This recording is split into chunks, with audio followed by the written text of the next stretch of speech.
morning, on behalf of Edward Flynn and all of the Milwaukee police officers on the police department, I want to congratulate the Hmong community and the Lao community for this event. It's a very important event to be able to educate the rest of the communities about just how important the Hmong community and the Lao community culture and its traditions is to the quality of life in the city of Milwaukee. The Milwaukee Police Department is committed to work closely with all communities and neighborhoods to ensure that our neighborhoods are safe.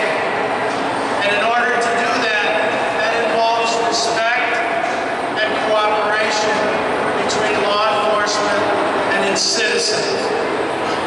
On behalf of Chief Flynn and all Milwaukee police officers, I congratulate you, and I look forward to your continued growth and adding continued value to the quality of life, not only in Milwaukee, but in Wisconsin.